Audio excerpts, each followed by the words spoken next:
to the bubble-headed dame's campaign if she would debate him. Miss Google Eyes said she did not respond to the challenge to debate because, quote, and I am not making this quote up, I promise, just like catcalling, I don't owe a response to unsolicited requests from men with bad intentions, unquote. To check out this fluffy brain doll's claim that Shapiro was catcalling her when he asked her, a politician, to debate, I went to speak to Ben at the construction site on Sunset Boulevard, where he hangs out most days. Shapiro, or the kosher Casanova as he's sometimes called, or sometimes the Levite Lothario, was busy shouting at the passing women, quote, hubba hubba, look at the brains on that baby. I'd sure like to get a look at your ideas, sweetheart. We could make beautiful conversation together. If we debated, I would crush your most cherished beliefs because I know you like your debates rough, hot stuff, hubba hubba, unquote. All right, that's probably just a general approximation of the way Ben actually talks, but, it's pretty close. Anyway, this being Los Angeles, many of the passing women seemed to be offended by Shapiro's remarks, and in fact, one of them responded, quote, don't get any ideas because I sure don't have any. After all, I'm a leftist, so I'm not that kind of girl, unquote. As for Miss Google Eyes Cortez herself, she says the encounter with the smoldering Shapiro in his red-hot game has triggered her and caused her to display signs of Me Too trauma. Bursting into tears, Miss Cortez told reporters, quote, I just feel so dirty and ashamed. I feel like everyone is staring at my ideas and thinking they don't measure up, unquote. Which, okay, is probably true, but it's not Shapiro's fault. Trigger warning, I'm Andrew Klavan, and this is The Andrew Klavan Show. I feel hunky-dunky, life is tickety-boo. Birds are winging, also singing hunky-dunky-doo. Ship-shape, tipsy-topsy, the world is zippity-zing. It's a wonderful day, hurrah, hooray! It makes me want to sing. Oh, hurrah, hooray! Oh, hooray, hurrah! All right, the Klavanless weekend is over. Ended with kind of a bang for Peter Strzok. He got fired. That was happening just as I came in. We'll try and talk about that a little bit more tomorrow. We have our usual Monday cultural report with Kassy Dillon. We have to work with the people who still work here, obviously. Meanwhile, before we get to that, we want to talk about honey. Honey is one of the greatest things ever. I am not kidding about this. All it is you sign on to this thing for absolutely free, right? It takes, it took me about 15 seconds to get on it. Then it works in your computer and it finds deals for you. It gives you coupons for the things you are buying, the things you already want to buy. It's on sites like Amazon, eBay, Walmart, Newegg, J.Crew, and more, and it has saved people over $800 million. It shows up everywhere. I do like a lot of my shopping on Amazon. That's where I do most of my shopping, and it's constantly giving me these deals. It just happens. You just go to the place where you sign out, the checkout place, and it just deducts 45 cents, $1.50 if you're buying a book or something. Right now, you can get my book. I just checked it before going on. The Great Good Thing. Go on, it gives you like $1.70 something off the book. You just for nothing. That's on top of Amazon's discount already. It's just terrific. There's no reason not to use Honey. It's free and it installs in just 2 clicks. Get Honey for free right now at joinhoney.com/Andrew. That's joinhoney.com/Andrew. No deals because it's free and then gives you all the deals you could imagine. Make sure you put in Andrew so they know we sent you. Here is what we learned today from this weekend from these marches. All the hate in this country is on the left. All of it. All of it is on the left. Does that mean there's no hateful person on the right? Of course not. There are hateful people everywhere involved with every single philosophy. But there is a big difference between hateful individuals and a hateful philosophy, because a hateful philosophy taints and pollutes the minds of everyone it touches. And it's like Christianity versus Islam. They want to attack Christianity, so they find some guy who goes out and maybe he does violence in the name of Christ. Does the Pope support him? No. Does a pastor support him? No. Does anyone in the Christian community, the mainstream Christian community, support violence in the name of Christ? Absolutely not. That guy is out there by himself, just a crazy loon doing what crazy loons do. That says nothing about the philosophy. But when an Islamist goes out and commits violence, you can find plenty of mainstream Muslims who say, well, he may have gone too far, but, I didn't approve of that. But you can find those guys, and that is something that the a decent Muslim community has to address it, has to say, no, wait, we're going to have to reform this. We've got a problem in our philosophy, in our mainstream. And that is what is happening on the left. Here's what happened. It was the anniversary of that demonstration in Charlottesville, right? And the woman was killed by one crazed right-winger, an alt-right-winger who drove a car into him. So he's a crazy guy. And they said, we're going to commemorate this in Charlottesville and in Washington, D.C., and we're going to have the white Unite the Right, I think they called it. Nobody shows up for the white supremacy deal. Nobody. I mean, like 20 guys. So this is like, it's like a handful of clowns pushing it's just identity politics, by the way. It's not something that the right wing approves of anyway. It's something the left approves of. It's a creation of the left. But let's say they associate themselves with the right. I'm going to accept them as some kind of, part of the right wing. The left pours into both these places with Anti-Fas. They are violent, vile, ugly. There weren't that many violent incidences, but the cop got attacked, reporters got attacked, the filth that was coming out of. I mean, let's look at just what they were chanting. I mean, this is a mainstream part of this demonstration in D.C. Let's just listen to what they're chanting. This is cut number 4.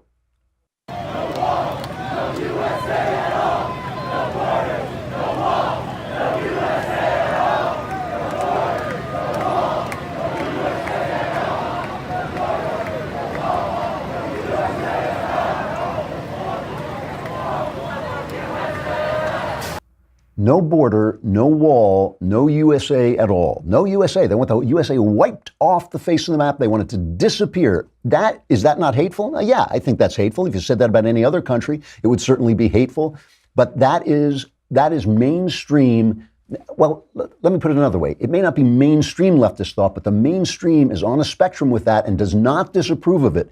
Now let's listen to the speech by the right-wing guy. He describes himself as white identity politics. His name is Jason Kessler. He shows up to give this speech. It's pitiful, right? He's in his park. There's like 20 guys there. I mean, that's it. That's it. There's 20 guys there in favor of whiteness, I guess. Who knows what the hell they're in favor of? Listen to his speech. A lot of folks are deliberately misconstruing white identity politics today as something that's endorsing the KKK or neo-Nazis. And I think, in fact, there are a lot of people in the alt-right who are encouraging that by trying to be these cartoon Nazis and deliberately stupid and hateful.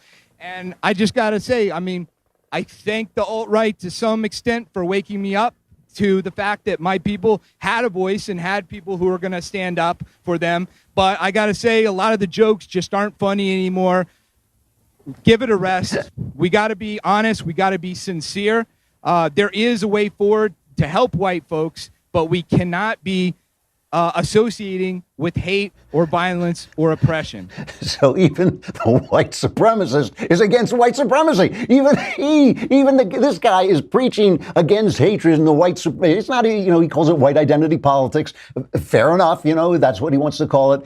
Even he is preaching against what the left is preaching against. Why is one side emboldened to go chanting down the street, destroy America? Why is one side emboldened and the other guy is basically tied in knots preaching against his own supporters? Why is that? It's because one is a fringe group. The white supremacy people are a fringe group. If you want to attach them to the right, they are way out there.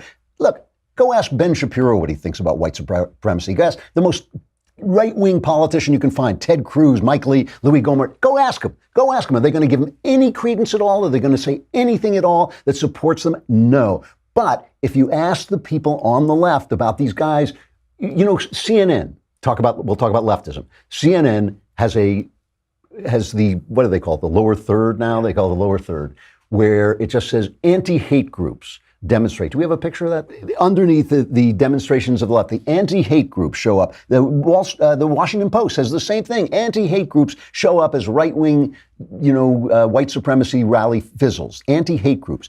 So Benny Johnson of the Daily Caller went out and asked these anti-hate groups what they would do if they came in touch with Donald Trump. Here's cut number 5. What would you do if Donald Trump showed up at this rally? Murder him? Murder him for the people? How about you, man? Man, I'll tell Trump to get on the floor and scrub those toilets himself, because he don't know how to clean. He needs to learn. He needs to learn how to clean, scrub some toilets. Yeah. Murder him. I mean, yo, he's America's Caesar, except he's a head. So, you gotta take him down. Trump! Trump! If it came down to it and it was a group effort, we'd have to do him like Gaddafi. Like Gaddafi? Yeah. What would you do if Donald Trump showed up? Yeah, no, I might wild out. You'd wild out? Yeah. Yeah? I would with him. Up. You'd him up? Yeah. To be honest, If I get a chance to, I would do that. What's that? If I get a chance to him up, I would. Chance to him up? You would. Yeah. Looks like you got a system right there. Yeah. All right. You better stick away. blur that out. Yeah. How about you? What would you do? I'd smack him. Smack him? Yes.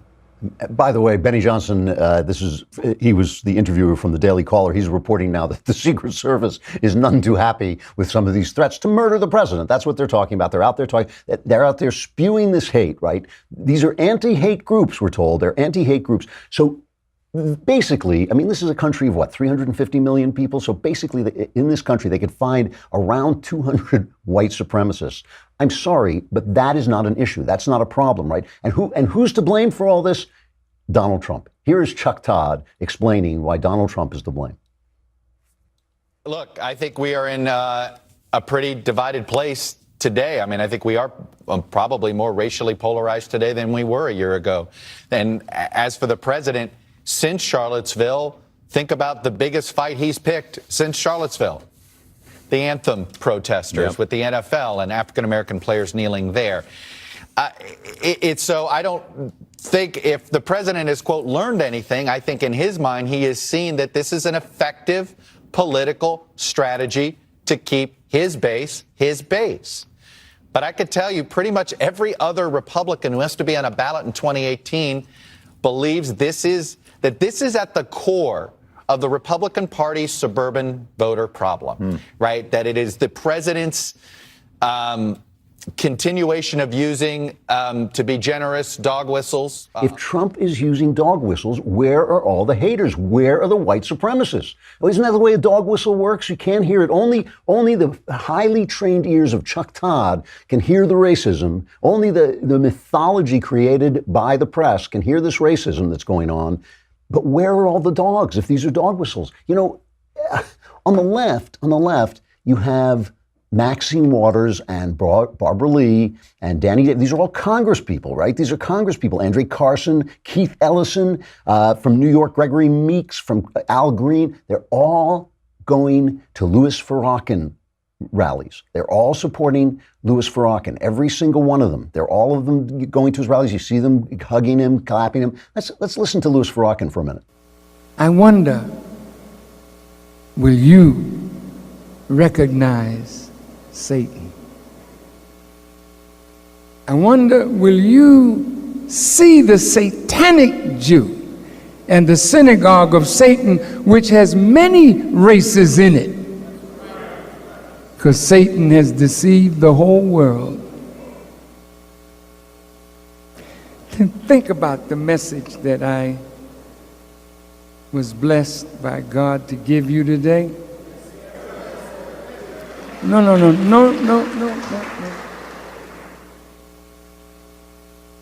Think about what they're going to say when they have been so thoroughly and completely unmasked. Whenever you read that God has told the Jews to hear and obey, and they say, I hear and I disobey, that's Satan. Openly disobeying God. He's talking about the Jews. He's talking about the satanic Jews, the satanic synagogue. That's what he's talking about. He's not banned from Twitter. Alex Jones is banned from Twitter, but not Louis Farrakhan. He's posting that stuff saying, let's look at my takedown of the satanic Jews. That's what he's saying. And where are the right-wing congressmen showing up at white supremacist rallies? Where are they? Where are they? Where are the right-wing congressmen? They don't exist. But the New York Times does. The New York Times supports identity politics. They've got Sarah Jong on their editorial board who hates white men. Why is it wrong for this poor Jason Kessler to get 20 people together to celebrate white men if they can have on their editorial board this hateful person? The New York Times is Alex Jones. They are Alex Jones. They support the lies and the hate and the conspiracy theories with their Russian collusion. Their op-ed is one attack on Trump after another. They are Alex Jones. You work for the New York Times. You work for Alex Jones. The people you are with are Alex Jones. They're not banned. Their hatred isn't banned. And all the hate, all of it philosophically, all the philosophical hate is on the left. The hatred of America, the hatred of people who don't sign on, this termination. I mean, the reason they call Trump a racist, and as I've said, you've heard me pick on Trump a lot, but I've never said he's a racist. I don't think he is a racist. I think he's helping people in tough neighborhoods. He's been doing it from the beginning.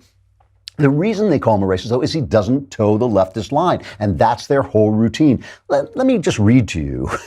Let me just read to you the New York Times description of what happened, right? Called "Rally by White Nationalists was over almost before it began." Right away, why is that the headline? Why is that the headline? Why isn't it violent Anti-Fa takes to the streets, violent leftists take to the streets in anticipation of white rally? Why isn't that the line? That doesn't come in until long graphs down before they start to mention that. Let me just read the opening. After weeks of hype, white supremacists managed to muster just a couple of dozen supporters on Sunday in the nation's capital for the first anniversary of their deadly rally in Charlottesville, Virginia, finding themselves greatly outnumbered by counter-protesters, police officers, and representatives of the news media. But even with the low turnout, almost no one walked away with the sense that the nation's divisions were any closer to healing. This is the same thing as Chicago. Where's the division? Where's the division? It's hateful leftists. There are hateful leftists. There are large numbers of hateful leftists who hate the USA, who says no USA at all. Where's the division? Where's the division? There's no like hateful leftist and then a massive bunch of white supremacists on the other side. If there were, where the hell were they? Where are they?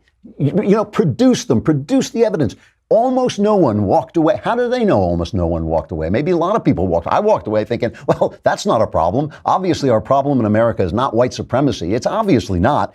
He goes on, he says, in Washington, the mere threat of another large turnout from the far right, coupled with a large turnout from the far left, among them hundreds of black-clad, masked, and helmeted anti-fascist protesters known as Antifa, seemed to indicate that the United States was not over its turn toward European-style politics by street protest. So that's essentially saying that it's like, it's like 1930s Berlin, and the left and the right are taking to the streets and battling each other. But where's the right? Where's the right-wing hate? It doesn't exist. It's only, all the hate is at the New York Times. It's at the New York Times, where they're sitting in their editorial board with a woman who thinks white men should die, with a woman who thinks everything in America is bad because of white men. They are, and they are now promoting journalistic dishonesty in their paper. Thomas Friedman on Knucklehead Row. I forgot to load up the song Knucklehead Row, but we have sing it quietly to yourselves, and we will get to Thomas Friedman on Knucklehead Row, the op-ed page in the New York Times. He writes, some healthy soul searching is taking place in newsrooms across the country these days over whether the mainstream media should be covering President Donald Trump's every tweet and rally. My answer, absolutely. It's the right thing for us to do professionally, and as this week's election results indicated, it's the right thing to do politically if you want to see a check on Donald Trump's power.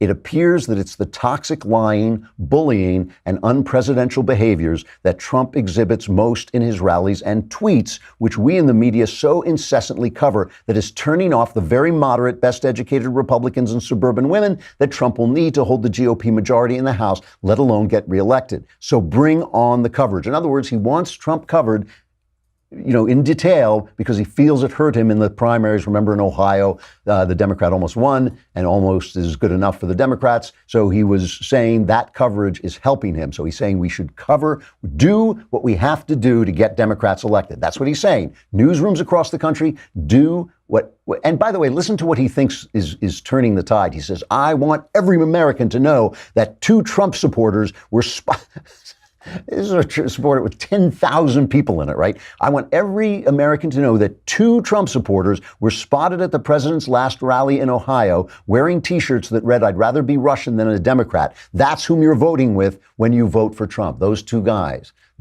wearing joke T-shirts. They're wearing joke T-shirts against the Democrats. They're not shouting "No USA" at all. That's who you're voting for when you read Thomas Friedman. That's who you're reading when you read Thomas Friedman. Listen to Friedman. You know, Greg Gutfeld was making fun of him, saying, "Yeah, go ahead, cover Trump. It worked really well for you last time." And Friedman called Greg a moron. That's the first thing he goes on.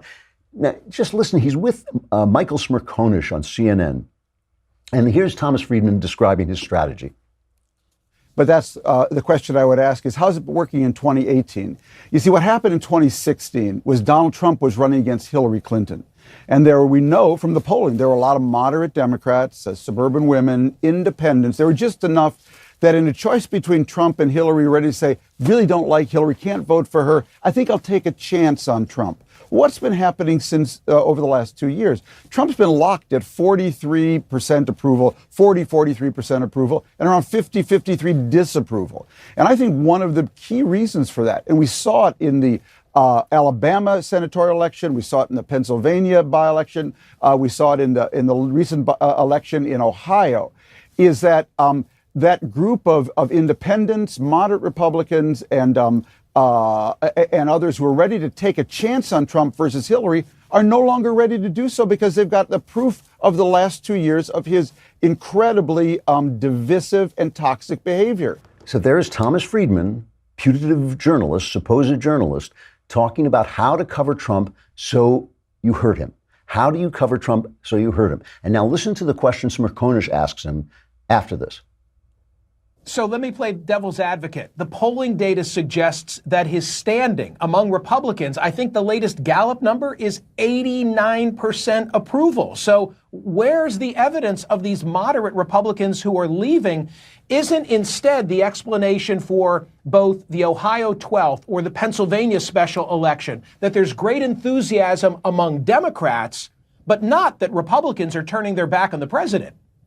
I don't think so. I think the polling, I don't think you can explain that big a gap in the Ohio election. A district, Michael, that has not sent a Democrat to Congress in over 3 decades, almost sending one now, let alone the Alabama election. I'm sure there is greater Democratic enthusiasm. But by the way, let's say he's lost. You know, he only has 89%. Let's say he has 80% among Republicans. He just narrowly won those states. So those are 2 journalists discussing. The other guy said, "I'm playing devil's advocate." He didn't say, "I'm playing devil's advocate. Maybe we should just tell the truth. Maybe we should just report the news. Maybe we should hire some guys who support Trump so we get that's playing devil. That would be playing devil's advocate, right? He's not playing. He's saying maybe it won't work. Maybe it won't work. Maybe there's another way. How do we hurt him best? How do we hurt? They're on TV discussing this. And then, you know, Brian Stelter's going to come on and say, no, we cover everything straight. They're on television discussing how journalists can report the news in such a way that it hurts Donald Trump. Where is this stuff on the right? Where is the hatred on the right? I mean, where, you know, cops were beaten up by these Anti-Fas jerks. You know, reporters, was it NBC? NBC, I think, or ABC had an affiliate's audio cable cut, and they're screaming at the reporters. They're screaming to get your mic out of my face, and all the you know, the foul language that they're using constantly. Hey, here, play it. Go ahead.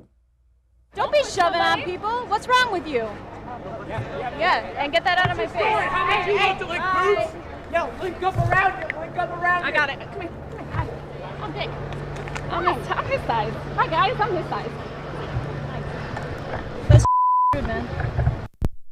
They cut his audio. They put out a statement that was unacceptable. They didn't cover it. They didn't put it out on the news. You know, who doesn't want to be seen by the press? Who doesn't want to be seen by the press? The people who are doing stuff that's wrong. Who doesn't want to be on camera? Who wants to cut your audio feed?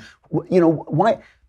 And by the way, the cops who exercised restraint, having these foul people, you know, foul mouth them and didn't beat the living daylights out of them. Good for them, good for the police, but they're my heroes for their restraint in dealing with these clowns. But where is this stuff? Where on the right do you hear people saying we should cover the news so that we hurt the left? Where do you hear that? You don't even hear it on Fox. You don't hear Brett Baer saying that. He plays it straighter than any newsman on television. I do not understand why people go to work at the New York Times knowing it's a hate-filled, dishonest paper where their top op-ed guy is saying that they should lie or do whatever they can to destroy an opposition candidate. I don't understand where there's any honor in that. I don't understand how you feel, how you respect yourself if you work for an organization like that. I mean, it is just amazing. All the hate, all the dishonesty is on the left, and yet it's the right who's getting censored. It's the outlier like Alex Jones they're worried about instead of worrying about the true radicals like the New York Times and CNN. All right, we got Kassy Dillon coming up to discuss feminism. My favorite thing. But we got to say goodbye to Facebook and YouTube. Come on over to thedailywire.com and subscribe. We need your money. And even if we didn't need it, we want it that badly that you should just give it to us, all right? It's $10 a month for a subscription, $100 for the year. You get the Leftist Tears tumbler. You get all your problems solved in the mailbag. What's not to like? Kassy Dillon coming up.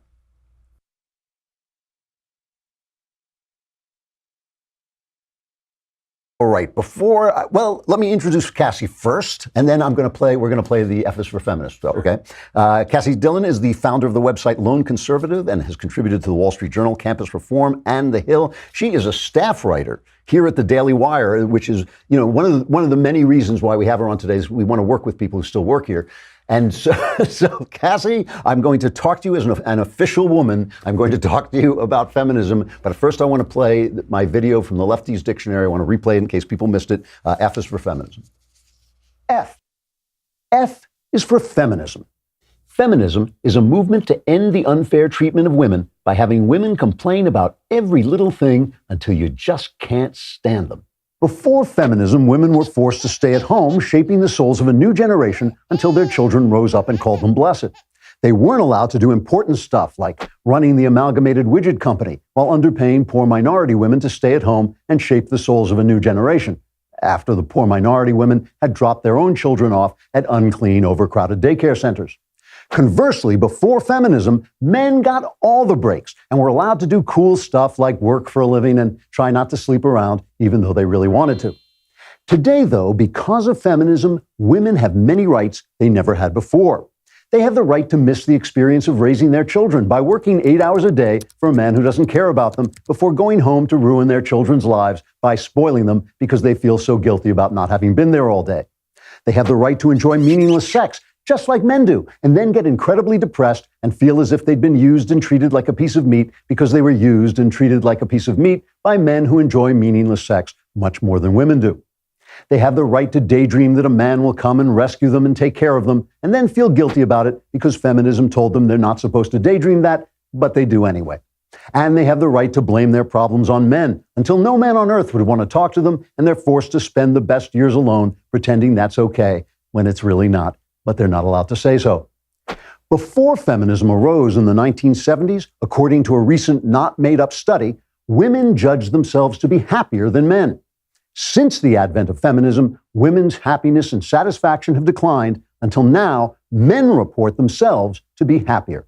When asked why they were less happy after feminism than before, women said, "Shut up, I don't want to talk about it, just leave me alone." Then they ran away, sobbing uncontrollably. F is for feminism. I'm Andrew Klavan with the Lefties Dictionary. Kassy, let me begin by apologizing for subjecting you to that hate-filled diatribe. I'm very triggered. You look triggered. I can see that. But you have had your run-ins with feminism. I mean, you haven't always been the best friend feminism has. Isn't that fair to say? Well, I went to an all-women's college, so I had the run-in with all the feminists, different sides, intersectionalists, the people who are just second wavers, who's probably just me, and then certainly some people who wanted to push that into other people who just hated men. So I've run into it all. I had it on my very first day in college. I went to our orientation, which is where they indoctrinate you first in college, and they put a girl on stage, and she had her hair in a ponytail, and they cut off her ponytail in front of everyone. And people were applauding and shouting and screaming down at the patriarchy. It was very disturbing. I was like, where am I going to college? What am I getting myself into? Why? What did patriarchy have to do with her ponytail? Well, we actually have this thing called the moho chop. So I went to Mount Holyoke, so moho is short for that, and they call it the moho chop, which is when you cut off all your hair and look like a boy. I kept my long hair. I think I might have the longest hair in that college, or I did. But yeah, it's kind of like a rite of passage to cut your hair off at that school. Wow. Okay, so now explain to me the difference between first, second, how many waves of feminism are there now? I think we might be going into our fourth wave. Okay. But I'm going to say there's 3 for simplicity, but I think there's a 4th one developing. Okay, so explain the differences to me. Sure. So first wave is right to vote. Second wave is to go into the workforce, and as your video says, to not stay at home with your children necessarily. Okay. And then third wave is kind of the intersectionality and also the hatred of men. So there's 2 different aspects to it, which is fourth wave is kind of more intersectionality, but I'm going to lump fourth and third together because they're very similar and they kind of are overlapping still. So. Okay. Now, I'll get back to my video in a minute. But as you go to an all-women's college, you see this happening. What effect does it have on the actual women who are doing this?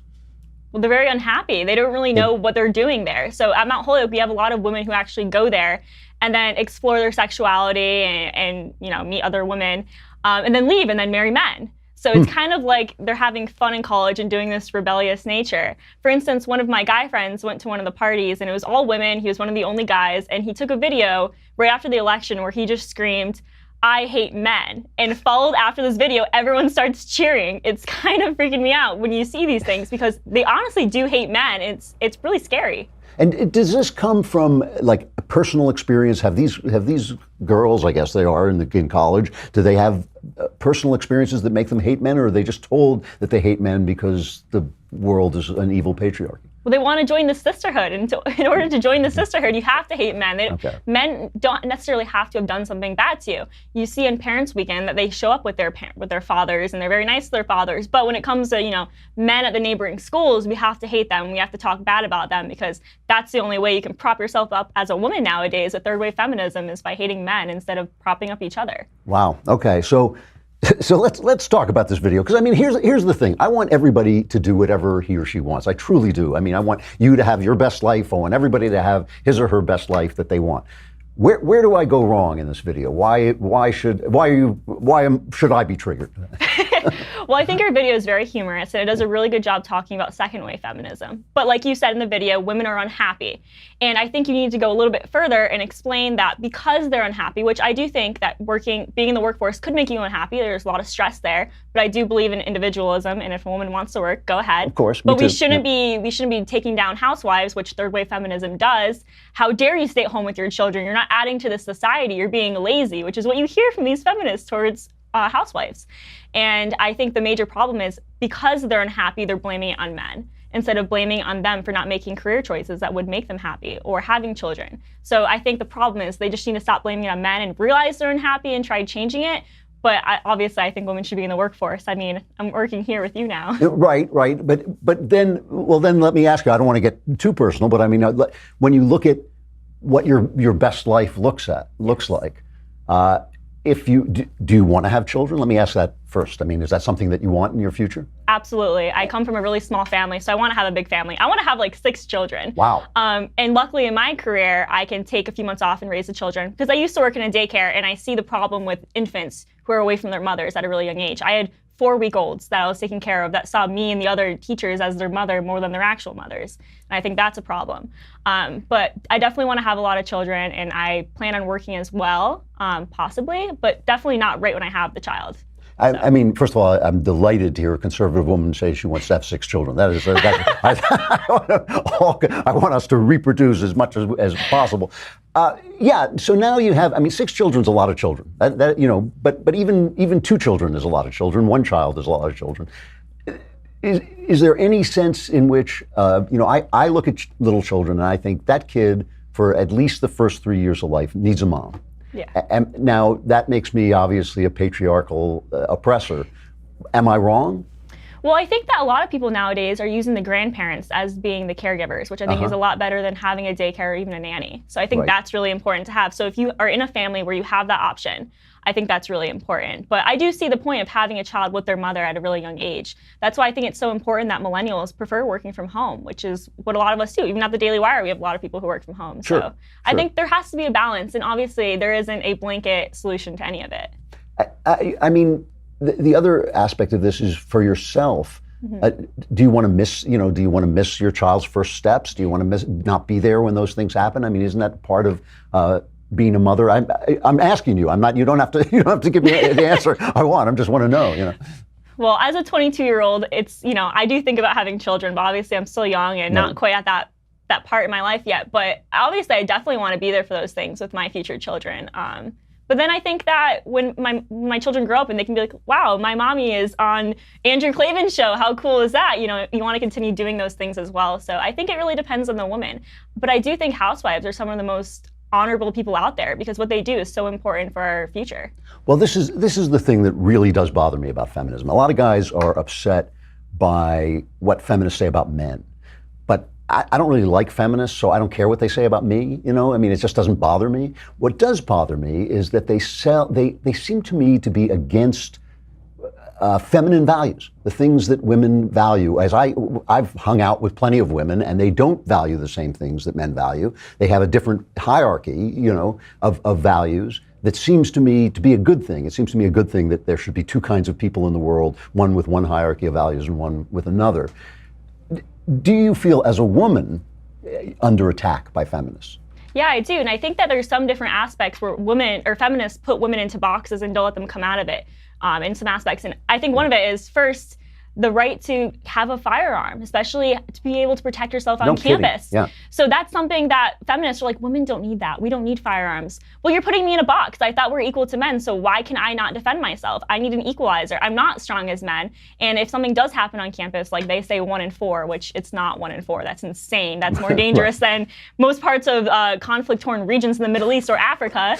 But if that's true, then why doesn't my campus even allow pepper spray? We're not allowed to have pepper spray, even though it's legal in my state. No pepper spray at all, and no firearms. That's out of the question. Don't even talk about firearms. So I think that there's different aspects where feminists put us in boxes. And if you really want to be equal to men, then get an equalizer and take care of yourself. Why? What's the logic of that? Why aren't you allowed to have a gun? I mean, then don't you have to then call a big manly cop to protect you? I mean, shouldn't? I mean, it does seem to me that one of the best uses of guns is for women's protection. Well, my campus police weren't even armed.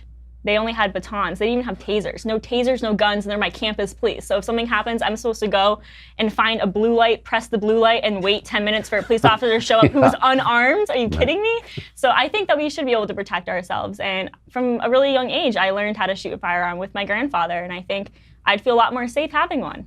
So you worked at a daycare center. Yes. Obviously, you're taking care of both boys and girls. One of the things I noticed, I mean, I had a boy and a girl and was a parent with people who had boys and girls. One of the things I always noticed is that if you gave a little girl, I'm talking about little kids, you gave her a book and you walked away, you came back and she was reading the book. If you gave a boy a book, you walked away and you came back and he had leapt out the window, killing himself and everyone on the street below. Did you find in dealing with little boys and little girls, and you were dealing with really little kids, as you say, there's a difference, right? Yeah, so I had infants all the way to age 13, so I've seen the child development across the entire spectrum. But yes, there's absolutely a difference. Our troublemakers were typically boys. We never really had girls that were troublemakers unless they had some really big problems at home. We had a lot of homeless children as well. So I got to see a lot of different development issues with those children. So yeah, you can definitely see the different toys they play with. Even though when I was a kid, I really loved playing with Hot Wheels. People are different, yeah. Sure. Yeah, so they can be different. But I think that when you see all these feminists saying, well, let's give our little boys dolls because we want them to be gender fluid. Well, let them play with what they want to play with. I have no problem with a boy picking out a doll and playing with the doll, but to force it on your children because you think your 2-year-old might not be a female or a male, but they're gender fluid is kind of ridiculous to me. So here's my last question. And by the way, I want to thank you for elevating this the Monday cultural segment above its usual level. Here you are. You're working at the Daily Wire. A little bit of a boys' club here, I think. It's like, yeah, she left. I'm Alicia. So what would you say to the guys around you who are men of goodwill? Like I said, all I want is, what's it to me? I want you to be a happy person. So what would you say to them if you wanted to get them to know like one thing that maybe guys do that they shouldn't do or don't think about? What is it that you would have them do? Oh man. Well, I think a lot of things that guys have issues with, especially in the internet, because I think men don't know how to interact with women anymore. That's partly because the feminists are saying you can't do certain things, and also because men are too lazy to go up and talk to a woman, so they kind of go in and slide in your DMs and stuff. I think guys have a lot of social awkwardness that they really need to work out. They need to have more confidence when talking to women, but not be too overbearing where it kind of creeps me out. So I think that's one thing they need to work on, is how to talk to women. You know, I have noticed, by the way, that younger men who grew up under feminism are angrier at women than guys my age who always liked the differences between men and women. We always enjoyed those differences, but nobody ever told us that it was bad to do that. Where I feel these guys were told you're not supposed to see the differences, and now they're angry to find out that they were told untrue things. I think that's absolutely true. I think men are kind of angry because they don't know how they're supposed to act. When you're getting told that masculinity is toxic, then what are you supposed to be? I find in my dating life that there's a lot of guys out there who don't know how to be men. They're very girly. I actually dated a Democrat last summer, which Yahoo News loved to interview me about that. They thought that was hilarious. And it didn't go well because I think that chivalry is dead and it shouldn't be. And I think that men just don't know how to act towards women nowadays. And it's really sad. All right, well, thank you very much, Kassy. One piece of advice, don't date Democrats. It's very bad news. I'll write my own book on it. All right, Kassy Dillon of the Daily Wire, thank you very much for coming on, Kassy. I appreciate it. Thanks for having me. Well, see, you know, she didn't throw anything at me. It's like, well, she probably will when I walk outside. But all right, our crappy culture.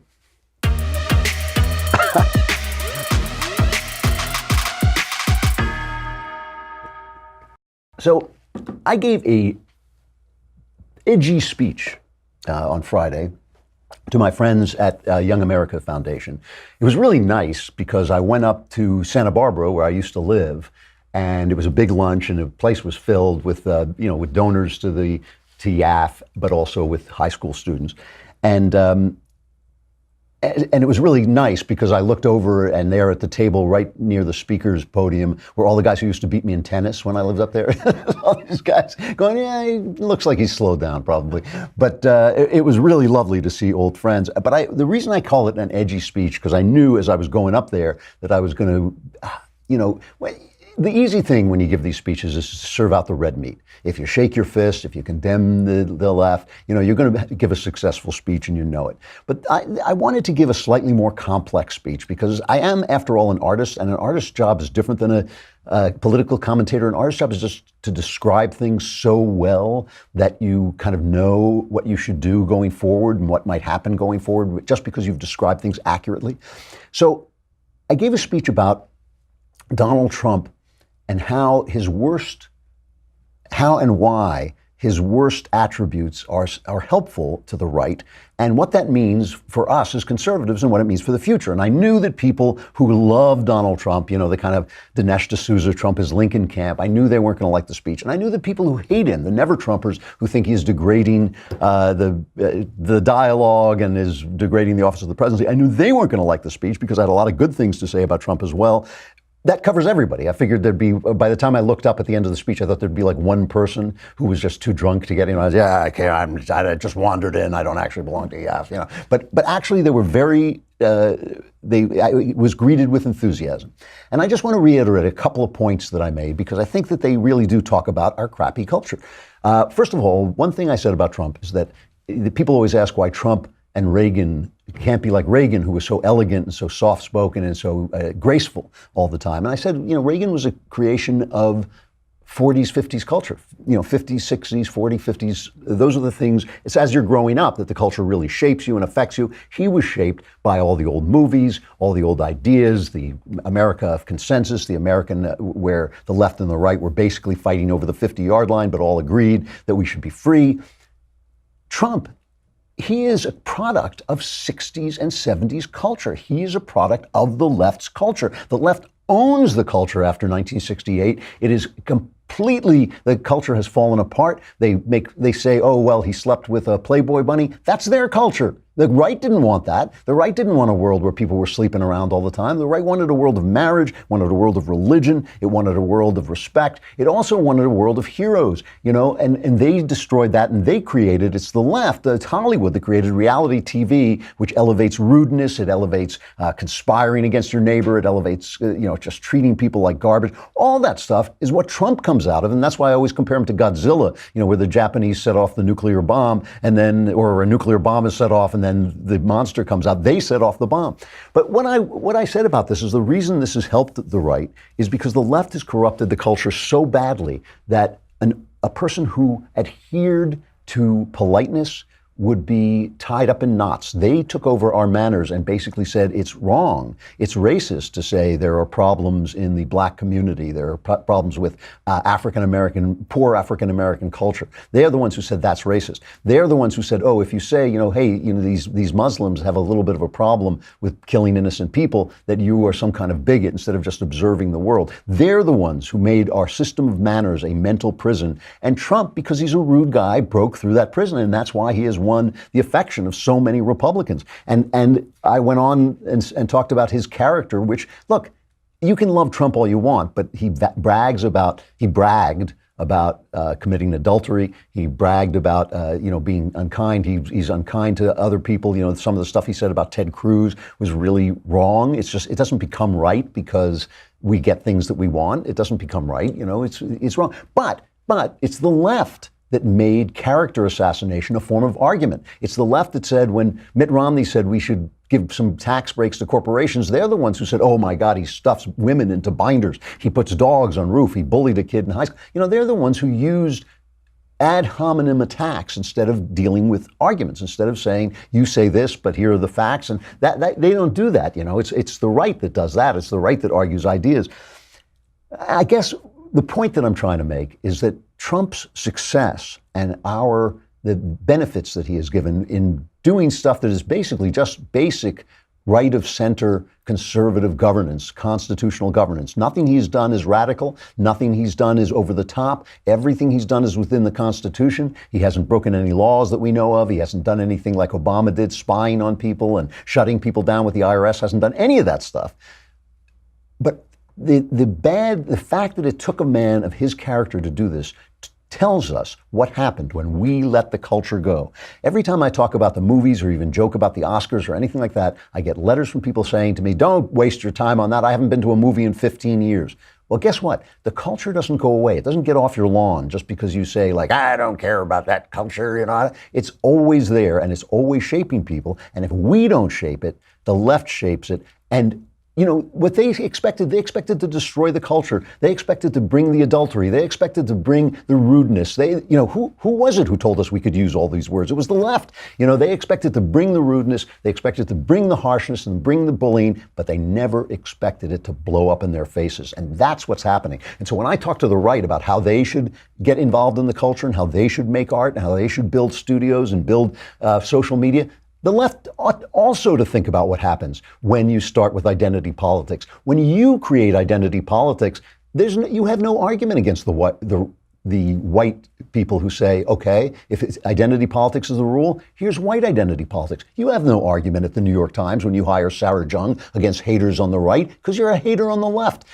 Maybe the left too should start to think about the art they make and the stuff they put on television and the stuff they say in public, because now it's blown up in their face and they deserve every little bit of it. Tomorrow, we'll be back. I'm Andrew Klavan. This is The Andrew Klavan Show.